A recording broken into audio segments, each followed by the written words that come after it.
So we appreciate you joining us this evening. We have some great speakers coming to present.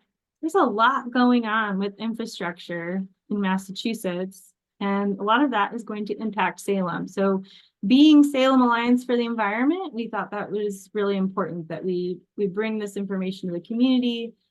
We have an event coming up in our community that sort of spearheaded this conversation tonight.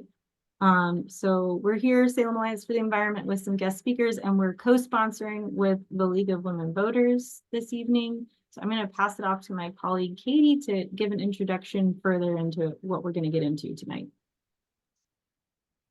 Hello, everyone. Welcome. I'm Katie Hallett. I'm the convener for the League of Women Voters Salem. The League of Women Voters is a grassroots, nonpartisan political organization with the mission of empowering voters and defending democracy. Our work in Salem is mostly focused on matters of local interest. We have a number of working groups focused on those areas, and one of our most passionate and active working groups is our climate crisis working group. That working group has forged partnerships with a number of other organizations in Salem that have the same concerns and are working on the same things, including SAFE, and that's the reason I'm here tonight. We're in a full-blown climate crisis, so tonight we're here to hear about topics that are relevant to that, including discussions about private jet expansion and pipeline expansion projects in Massachusetts. Both of these projects would impact our community, so we want to make sure our residents know about these projects and what we can do to ensure that they don't move forward. Additionally, next week, the Department of Public Utilities is coming to Salem City Hall Annex to meet with the community and collect comments. And we do want them to hear from us residents, particularly around the need for infrastructure upgrades to allow for port electrification. With us tonight is Alan Gordon of Sierra Club of Massachusetts to talk to us about gas pipeline expansion proposals. Lara Sullivan of Stop Private Jet Expansion to talk to us about exactly that. And SAFE's co-chair Jim Mulloy to talk to us about the DPU Road Show coming to Salem. Thank you.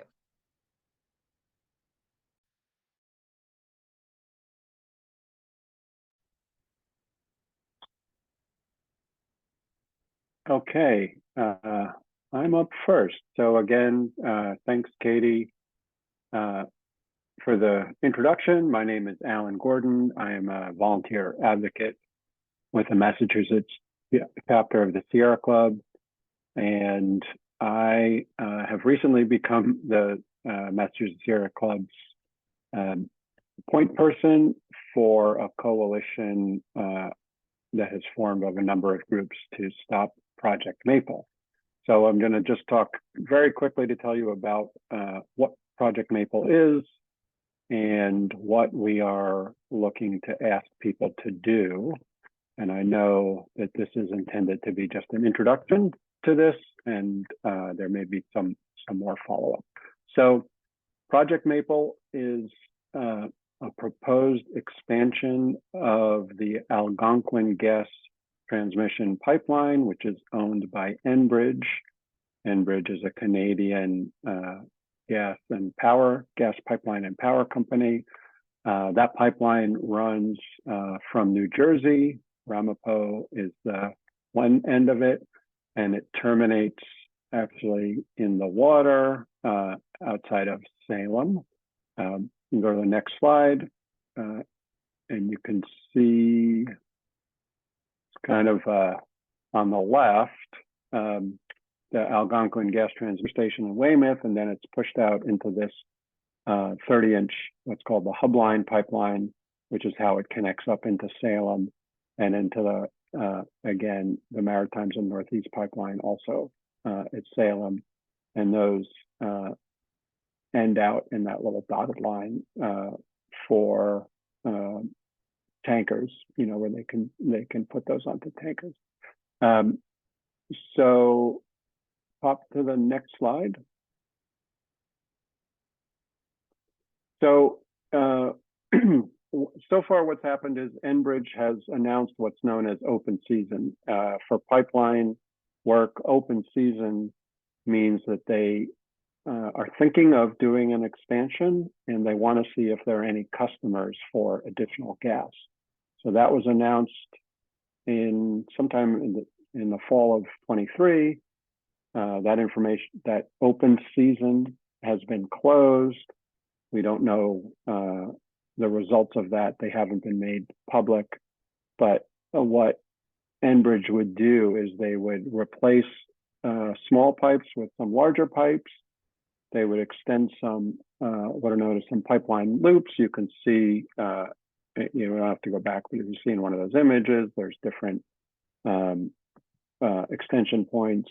And in order to be able to push that additional volume of gas through the lines, they need to add compression at some of the existing compression stations. Next slide.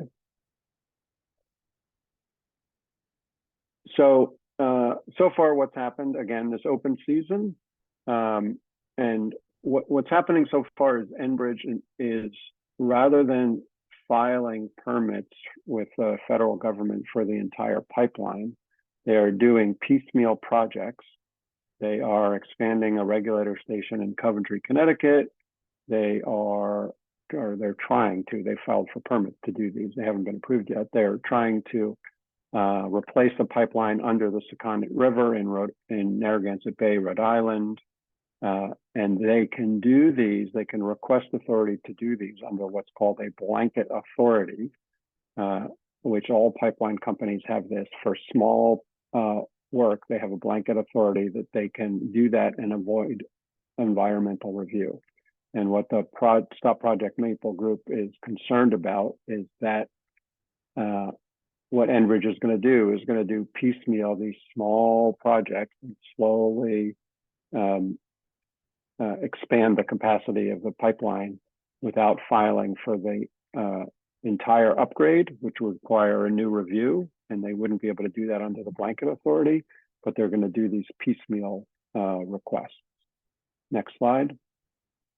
So far the group, which is about 90 environmental organizations, obviously Sierra Club is one of those, that's why I'm here. States from New York, Connecticut, Rhode Island, Massachusetts have all signed, these 90 organizations have signed letters to the governors of each of those states and delivered those letters. The group has been active in filing motions and comments against the requests to FERC, which is the federal, I forget, Jim, I don't know if you remember what that stands for, Federal Energy Regulatory Commission, I believe, has filed comments opposing the work that I mentioned in Coventry, Connecticut, and Secundit River. And what we're doing right now is we're trying to get elected officials in each state. So in Massachusetts, we have a letter to Governor Healy, and that's really kind of what the request here is to reach out to your elected officials, local and state elected officials, and to have them sign a letter. Again, we're going to share these slides. Obviously, you guys can't click on those links, but there's a letter for the elected officials. You can, right now, if you want to just see what it says, you can click the QR code and go to the page for the letter. You can send that link, or again, copy and paste the QR code if you prefer, but you can send the link once you get the slides in an email. There's an example email that you could send to your legislators.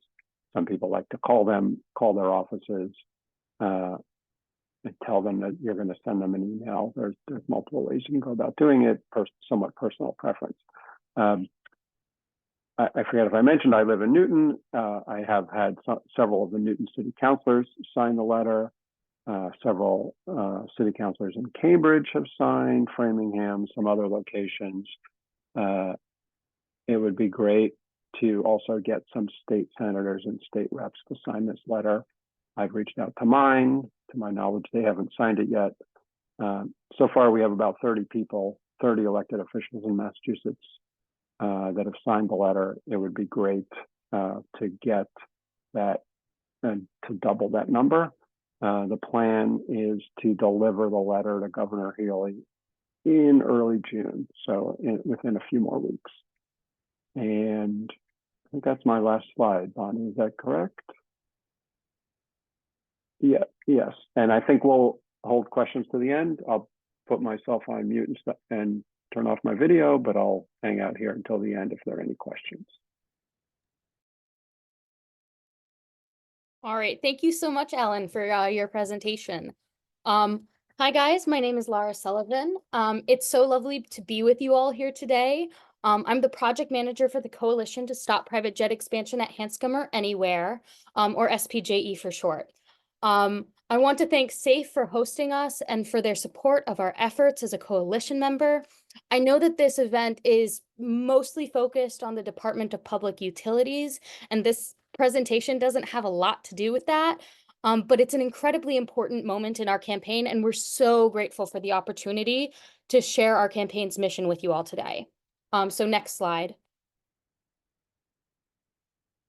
So first, before I start, I'd like to address a really important distinction for people to understand. Hanscom Air Force Base and Hanscom Airfield are not the same thing. The short version of a long story is that up until the 1970s, Hanscom Air Force Base used Hanscom Airfield, but the lease ended in the 1970s, and the airfield has been owned by Massport ever since. Hanscom Air Force Base operates adjacently to Hanscom Airfield, but they are entirely separate entities. A very small fraction of flights that go in and out of Hanscom each year are military flights. The vast majority are privately owned aircrafts. Next slide. Before I go over the expansion itself, I'd like to start with a quick overview of climate change. I'm sure a lot of you already have some experience with this, but just in case you don't, I think it sets the scene pretty well. I'm sure you've already heard we're in the middle of a climate crisis, though, and humans are polluting billions with a B of tons of carbon dioxide or CO2 every year. And we need to enact every measure possible to reduce the emissions of CO2 and other greenhouse gases if we want to have any hope of stopping warming of our planet. It is truly an emergency, and one that is already dramatically affecting frontline communities who often are the least responsible for the warming of our planet and yet also experience the worst effects. Next slide. So this is a really important image that shows you the consequences of 1.5 degrees Celsius of warming versus 2 degrees Celsius of warming. I'm sure you know our goal is to not exceed 1.5 degrees Celsius of warming, but we are on track for 2 degrees of warming. As you can tell, the consequences would be dramatic, even for 1.5 degrees Celsius of warming. I'm not going to go over the specific numbers shown here. I'll let you read them and I can share my slides after.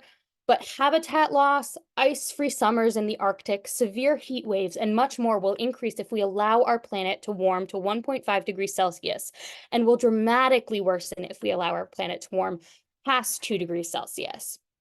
Already, 1 in 3 deaths caused by summer heat over the last 3 decades were the direct result of human-caused global warming, implying a toll of millions. Billions of dollars, with a B again, have already gone into repairing damages from catastrophic events that were either caused by or made worse by human impacts on climate. Now, even with these scary numbers, I want you to remember that there is hope here. We can change this. But it takes a lot of collective action and organization and requires us to hold our government accountable. That's the reason you all are here, engaging with a webinar by Salem Alliance for the Environment, which is committed to equitable, just, and sustainable future by advocating for the reduction of the use of fossil fuels and finding sustainable solutions. Thanks to the work of organizations like SAFE, we have hope for a better future. It is predicted that for every $1 we spend on preventing climate change, we save $3 in healthcare costs on the other end. We just have to collectively mobilize to ensure that we do everything we can to reduce emissions. Even scientists that believe we will likely reach beyond 2 degrees of Celsius of warming say that just because it may happen does not mean that it is the end. We can work to build a better future, to find solutions, to become more sustainable, even as we experience warming. Next slide. So what are we doing about it? Next slide.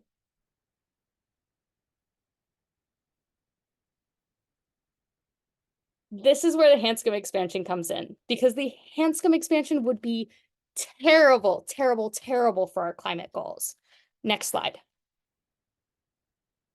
The Massachusetts Port Authority, or MassPort, which is a semi-independent, semi-governmental agency in charge of Massachusetts transportation infrastructure, has enlisted the help of private developers to construct 17 new hangars. They're essentially garages for private jets, and also to rehabilitate an old Navy hangar for private jet storage. I want to be clear. Private jets are the most carbon-intensive form of travel per passenger mile currently available. The idea of expanding this project as we deal with the consequences of the climate crisis is insane.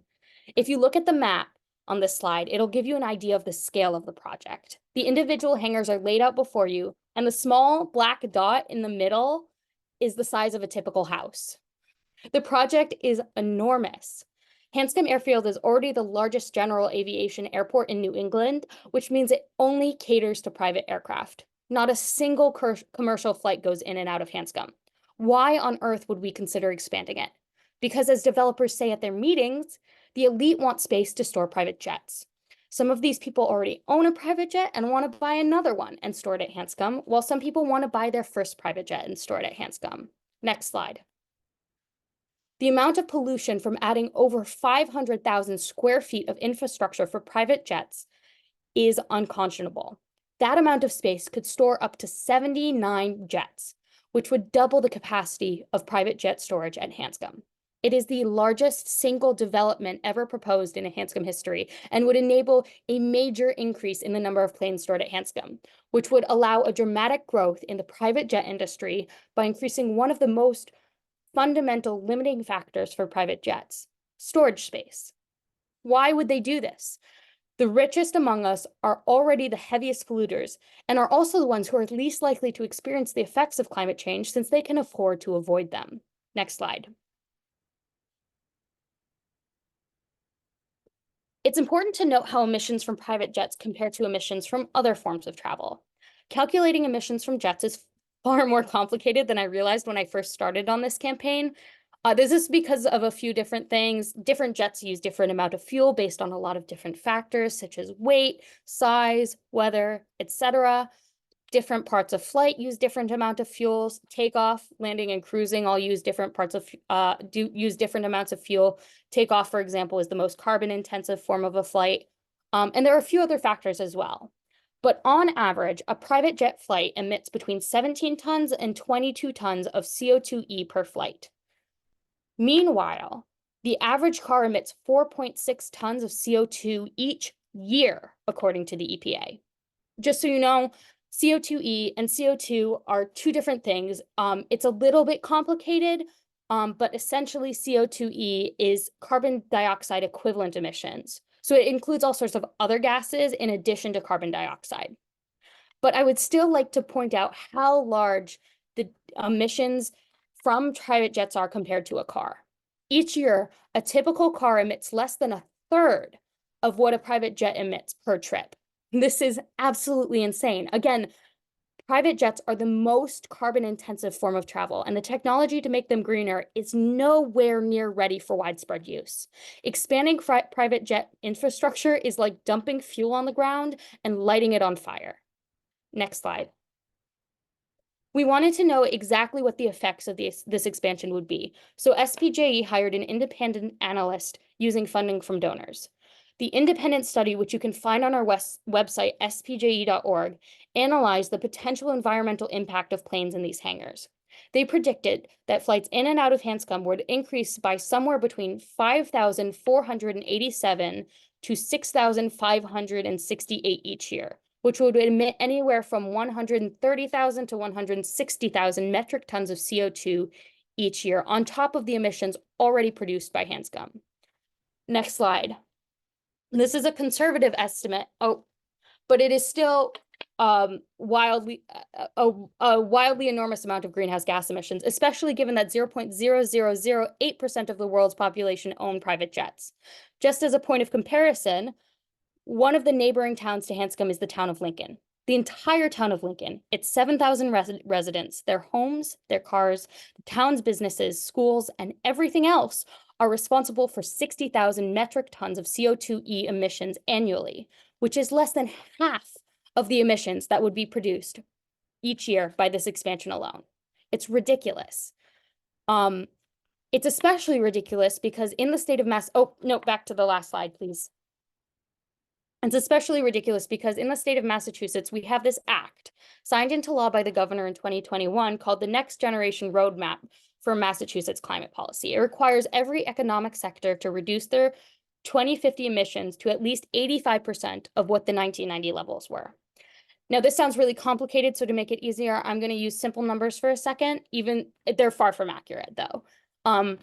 If in 1990, the transportation sector emitted 100 tons of greenhouse gas emissions, in 2050, the transportation sector would only be allowed to emit at most 85 tons of greenhouse gas.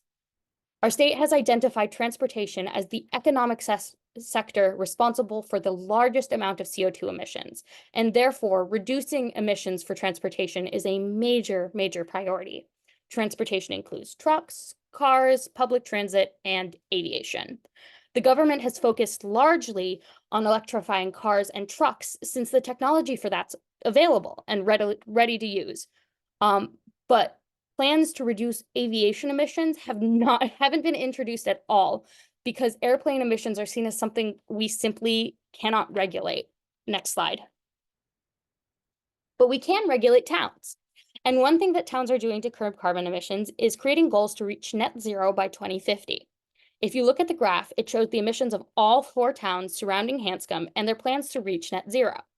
You can see the starting point for each town on the left-hand side.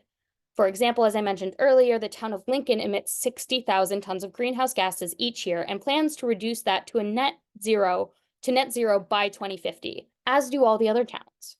This would be an incredible, incredible achievement for these towns, and it would take the hard work of thousands of people to accomplish, but we all understand that it is absolutely necessary if we're going to mitigate the climate crisis. Next slide. This slide is the same graph, but the units are larger so that the Hanscom plan can be shown in comparison to the plans of all 4 surrounding towns.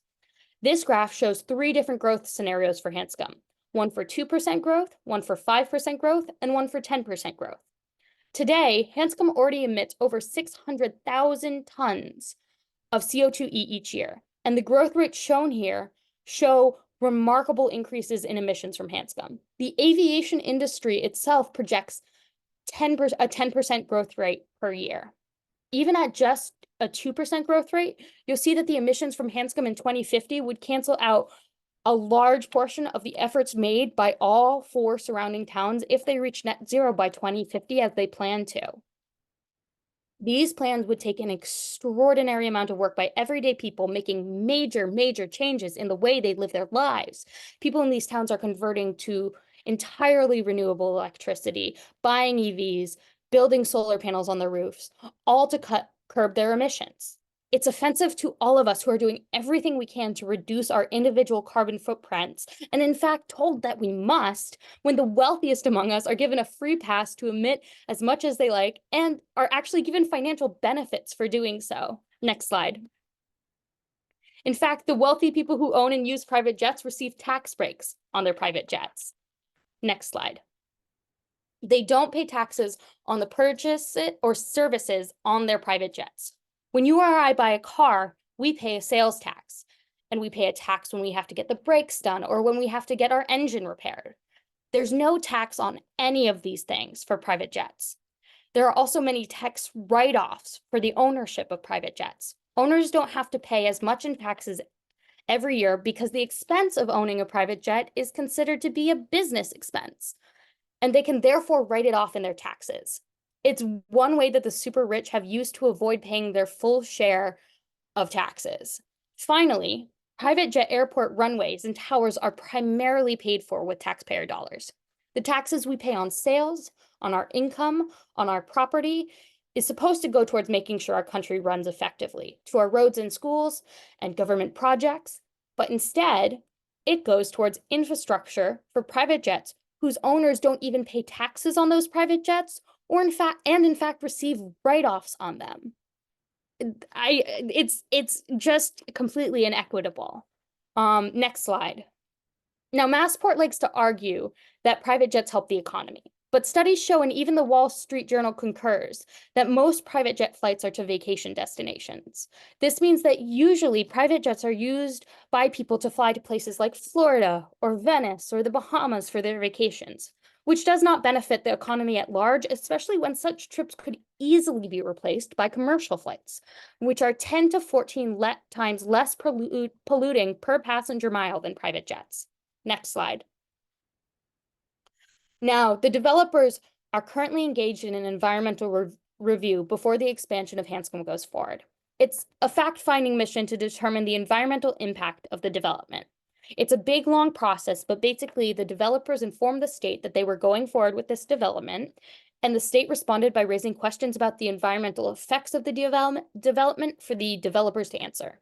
In March, the developers published a draft of their answer called a Draft Environmental Impact Report, or DEIR.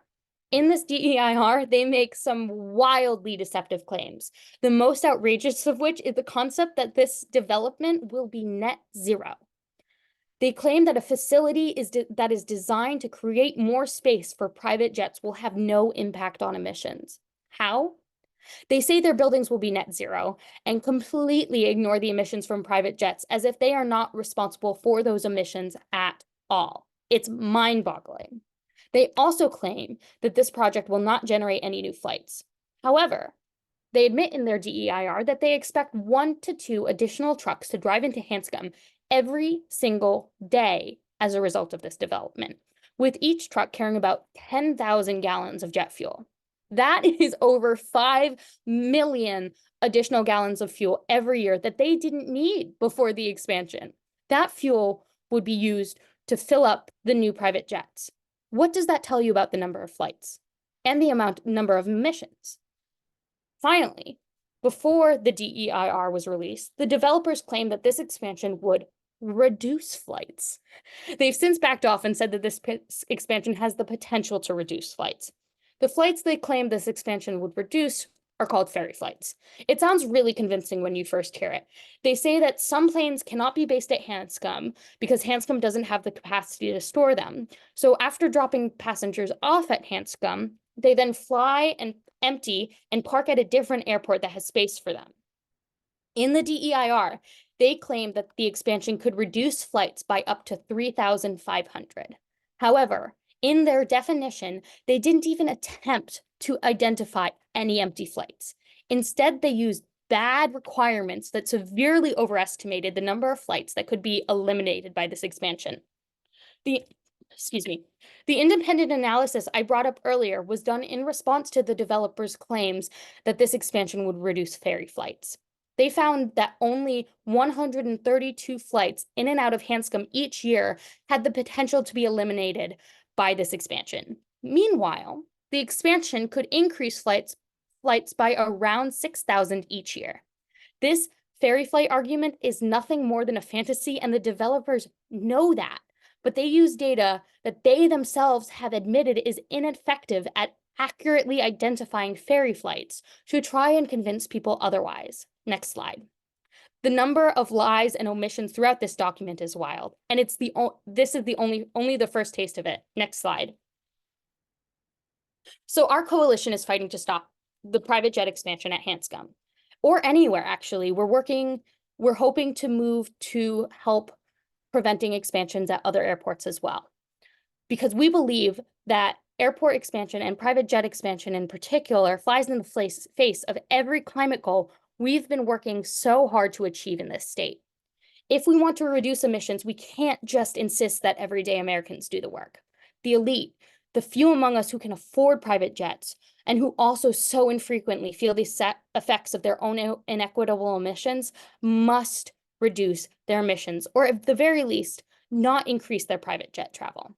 We hope to reach net zero by 2050, but we cannot hope to do so when private jets already cancel out so many of our emission gains. Limiting private jet infrastructure is the best way to prevent an increase in private jets. Expanding private jet infrastructure is the opposite of what we need to be doing. So what can you do? We have a few asks for you guys, and I've included links on the slide. Please feel free to write the links on this page down or type them into your browser as I'm talking right now so you can find them later. The biggest thing you can do right now involves the DEIR itself. We are in the middle of the comment period on the DEIR, which I talked about earlier. It's full of omissions and deceptive arguments, as I've already said. And right now is one of the few times when the public can engage with the government process and voice their opposition to the expansion. We've created a toolkit to help you do that, which you can access at spje.org/DEIR tools, but make sure you capitalize DEIR in the URL. These comments can be brief or they can be long. We really just need as many comments as possible, and we spell out everything for you in the toolkit. The comment period ends June 14th. If you need any help with your comment, please feel free to attend our office hours. We have them Wednesdays from 6 p.m. to 7 p.m. and Thursdays from 12 p.m. to 1 p.m. I've included the links on the slides for registering for those office hours. Another thing you can do is go to spje.org and spje.org/sign and sign our petition to Governor Healy, one of the only people with the power to stop this expansion. We already have over 15,000 signatures and every name helps. Send it to your friends, to your family. Anyone with any interest in our climate future should sign this petition. The second petition, which is equally as important, is at spje.org/saveplace. This petition goes to Secretary of Transportation Pete Buttigieg. Buttigieg has the power to prevent any increase in the size of Hanscom Airport, which is what this plan would do. Finally, a big push we're going to be working on in the near future is our municipal resolution campaign. Municipal resolutions are documents that demonstrate a town's opposition to the Hanscom expansion. 10 towns have already passed municipal resolutions opposing the expansion, and we're hoping to get as many as possible in the coming months. We plan to have a training for people who are interested in getting their town to sign municipal resolutions in July, but the date has yet to be determined. If you sign our petition, you can choose to receive updates from us. And if you do so, we'll keep you updated on when that training will be. All right, that's it. Thank you so much for having me. And thank you for listening to my talk. I hope you learned something. If you would like to have if you would like to chat more or have any other questions, please feel free to reach out. My email is lara@stopprivatejetexpansion.org, and I'll put it in the chat. Thank you.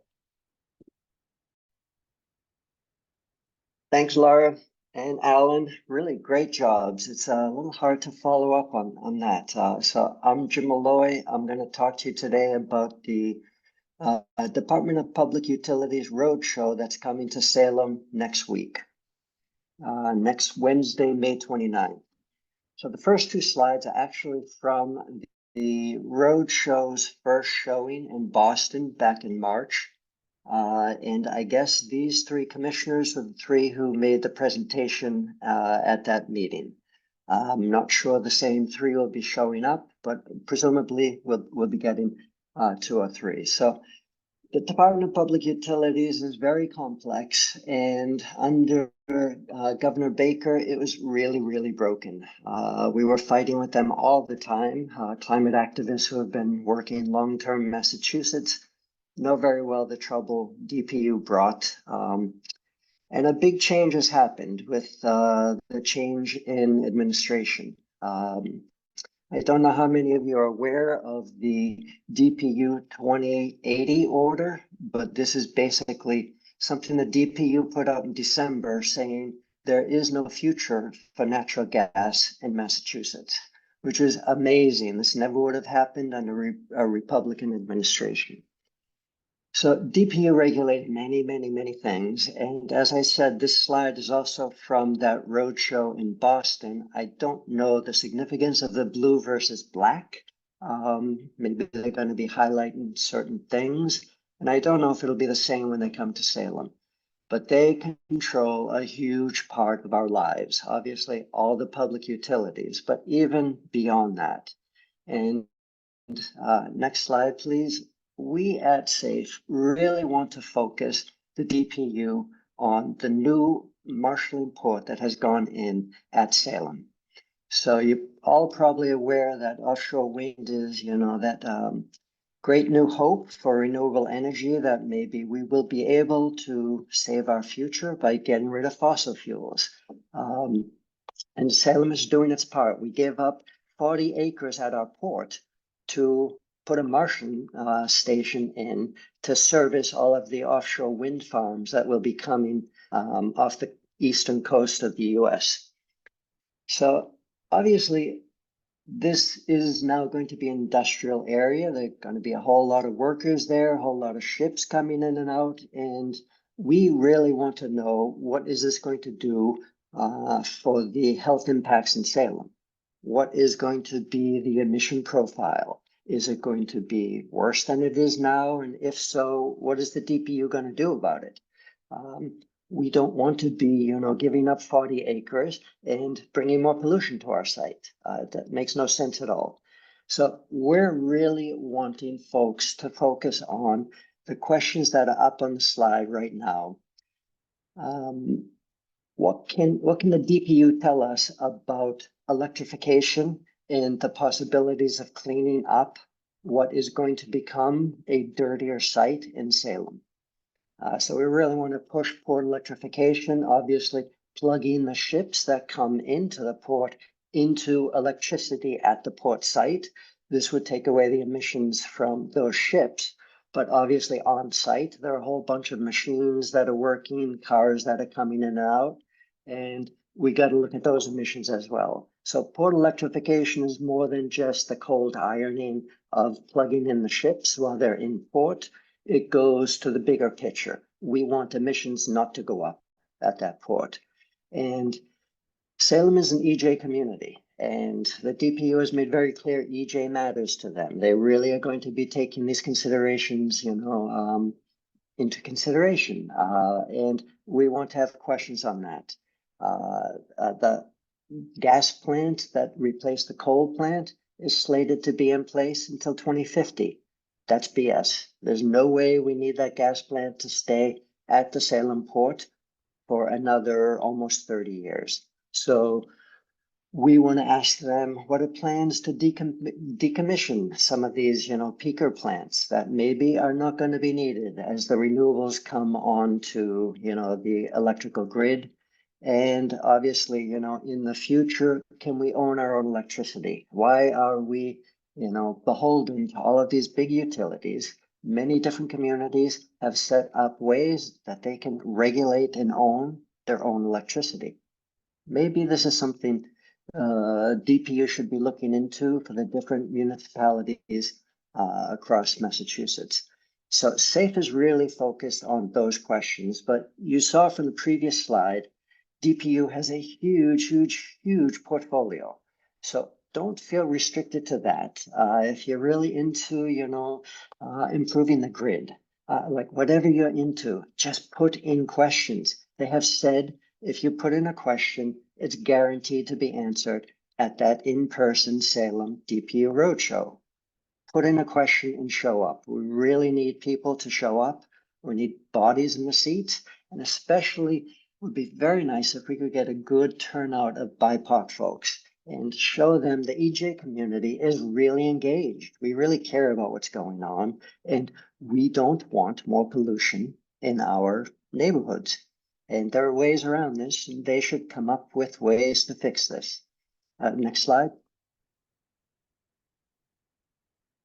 Okay, so as it's been mentioned, you're going to get all these slides. So you can click on that tiny URL link. It'll bring you to a site where you can register and put in your question. If you have any issues with coming up with a question, reach out to us. We will help you out. We want you to show up. We want you to put in questions. Please do that. And thanks so much for showing up. And that's it. Oh, Bonnie, I guess I'll pass this on to you. Sure. We'll hold that until the end. We could actually stop screen sharing for now. I think we're gonna have question time. So if our panelists want to jump back on with us, and if there are any questions from the audience, maybe you were all so clear and perfect that there aren't any, but just in case we have any, I'm watching the chat and the Q&A. I'm seeing one. Will the DPU Road Show include information and discussion about Project Maple? If you wanted to, it will.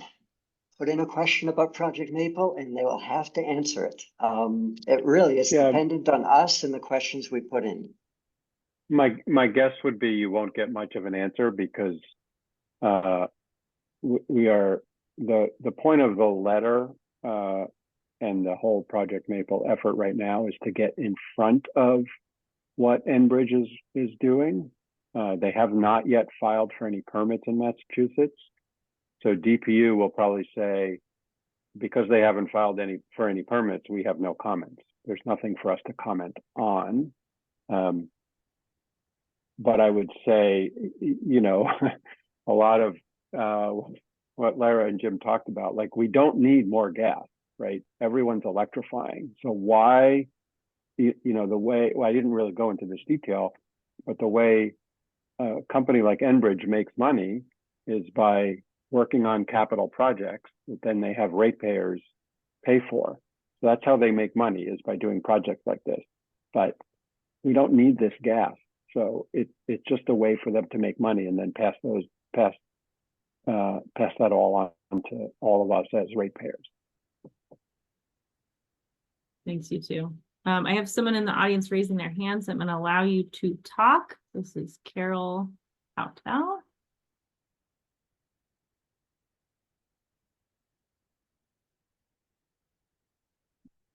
Carol, you're muted. You're trying to speak.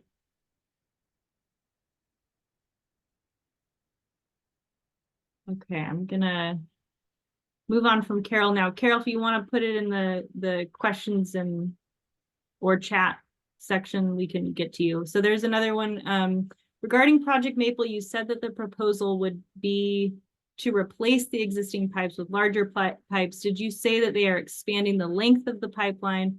I'm also wondering if that work would interfere with the offshore wind port terminal.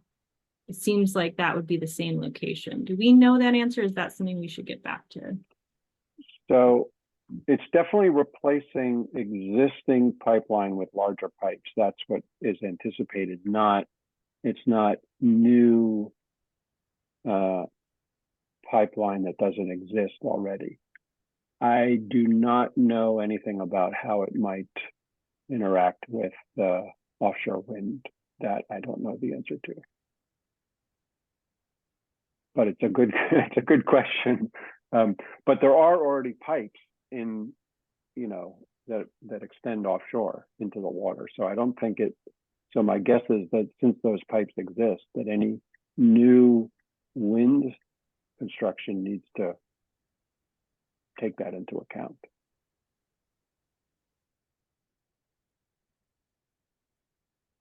Okay, another one for Project Maple.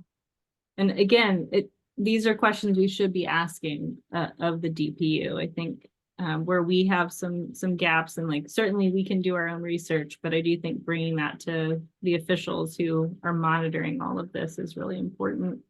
So another one around Project Maple. When will we know how many requests for more gas has been received? Am I understanding that question correctly? Yeah, I think if I understand the question, yeah, it's right. So Enbridge had this open season where customers could, you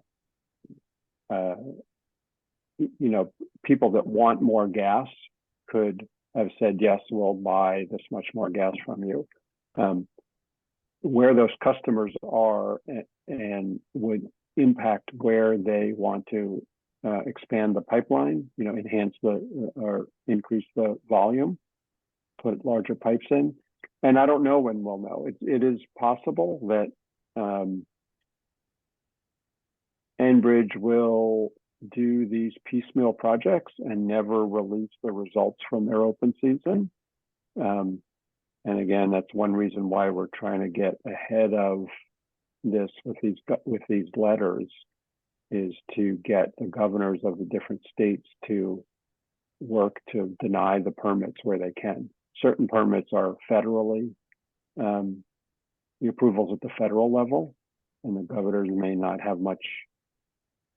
If they do piecemeal projects, it's harder for the governors to have a say in that, but or for each state to have a say in that. But we may never know exactly who responded to the open season from Enbridge. That's the short answer to your question. Okay, I'm gonna. Yeah, and we Uh-huh. we do have a network of activists across sort of Massachusetts, Rhode Island, Connecticut. They are really monitoring. So that's how we found out about the two current things that are cooking. They look at everything, and I trust they'll find stuff that Enbridge is up to. They're just on top of stuff. I have one for private jet. Let's see. How vocal are the residents in and around Hanscom in opposition? Yeah, so there is a large amount of opposition to Hanscom in the local area. When I do standouts and tabling events, I do interact with a lot of people who say, yes, I know about the expansion.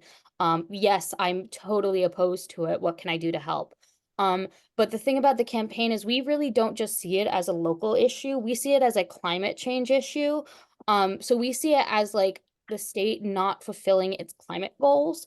And so our goal is not to just have it be like a local like effort, I guess to say. We want people from everywhere to see that like we're expanding for this type of infrastructure that really only benefits a very, very small amount of people and produces a huge amount of emissions that just is totally inequitable. So yeah, yes, there is to answer your question, yes, there is a lot of opposition in the local area, but it's not the only thing that we're looking for. Let's see what happens after the proposal, Laura. After comments are submitted to the DEIR. So after that, Rebecca Tepper, who is in charge of the whole process, takes a week and administers a certificate to the expansion itself. Basically, she can say one of three things. First, she can say the DEIR looks fine. You can publish it as it is. And you don't need to change pretty much anything. And then we can go on to the final environmental impact report, or the FEIR. The next option is she can say, this wasn't that great. You need to edit a few things in this before you're allowed to publish it. You need to include additional information that you've left out, et cetera, et cetera. And that will buy us some time to some degree. But what we really are looking forward for is for her to see the DEIR for what it is, which is just like a horribly written document that's full of holes, and say, you need to go back to the drawing board and submit a supplemental DEIR, which would take them months and months, if not years, with a lot more information. And that's what our campaign is doing, is trying to find that information and including it in our comments, giving that information to the public so that they can include it in their comments, all of that stuff. So that's the next step after the DEIR comment period ends. And that's why the comments are so important. Thanks, Laura. Another question here. We have a little airport in Beverly, and there's a question about if there's any expansion in Beverly, if you know of anything that we should be aware of locally. I heard about something. Let me double check it really quickly. I don't think it's private jet infrastructure, but I did recently hear about an expansion at Beverly. So one thing I will say is we are definitely interested in helping out other airports. But we are mostly right now focused on Hanscom. As soon as the DEIR ends, we'll be able to rally more support behind Beverly. I think that there is currently a Hanscom expansion, I mean, not a Hanscom expansion, a Beverly expansion of some kind in the works, but I'm not sure what it involves. And we're gonna look more into it after this DEIR comment period. Good to know. Thanks. Thanks for that question. Oh, this is an interesting one. So we're talking about, is it a Canadian company, Alan? And there's a question of how much power the DPU has over that company. Well, they have to file permits to do work in Massachusetts. So that is where, I don't know if it's DPU specifically, but that's where the state would have power over what they do. Again, there are some things that they can do that require federal permits and not state permits. And I'll honestly say this gets into a minutia detail level that I'm not sure what they can do with a federal permit versus what requires a state permit. But it's really the permitting where control would be had. Great, thank you. And then you could walk us through one more time, Laura, what is considered a private jet? Yeah, great question. It's basically an aircraft that is designed to transport a small number of people. Beyond that, like I'm not super versed with that technical of a definition for private jets personally. However, one thing I will say is that they vary very largely in size. Some of them are literally the size of commercial airplanes. Like you would be surprised by how big some of these jets are. But basically, they're just privately owned aircraft that are used to transport small numbers of people. And that is the basic definition of what a private jet is. Great. Thanks everyone. I mean, not great, like not a fan, but I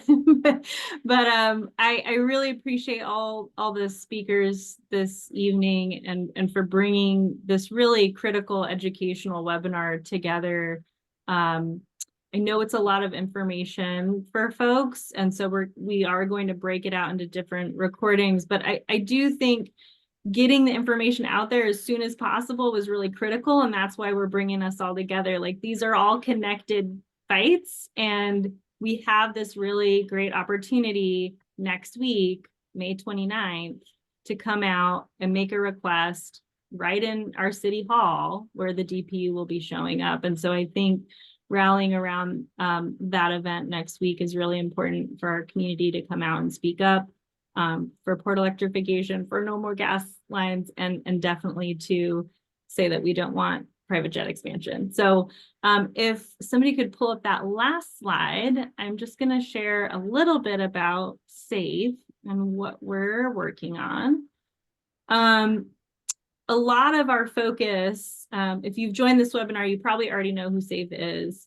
We're an over 22-year-old organization that was started around shutting down the coal plant at our port. And so we've been hyper-focused on that port from the get-go. That's sort of who we are. We're watchdogs for that port, and we're so excited on the one hand to see that offshore wind is here and happening at our port. But as Jim talked about, you know, we really do care about making sure that that pie is baked right, is what we often say.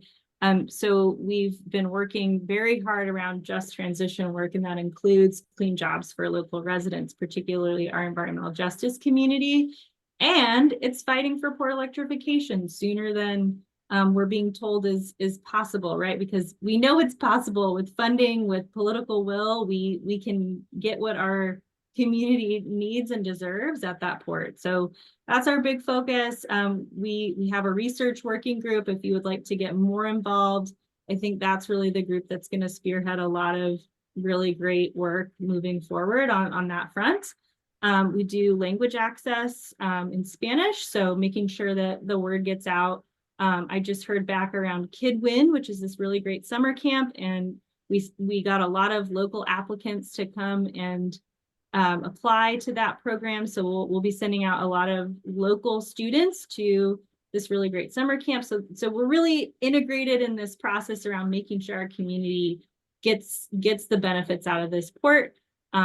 We do films, we do intersectional climate consciousness raising discussions, and we'll probably be having a celebration and social soon. So please do stay tuned. And again, thank you so much to our panelists for bringing this critical information to us. We really hope that you turn out on May 29th, Wednesday, May 29th, and we will send these slides and these calls to action. And we look forward to seeing you in person. Thanks, everyone. Thank you so much for having us. Nice job.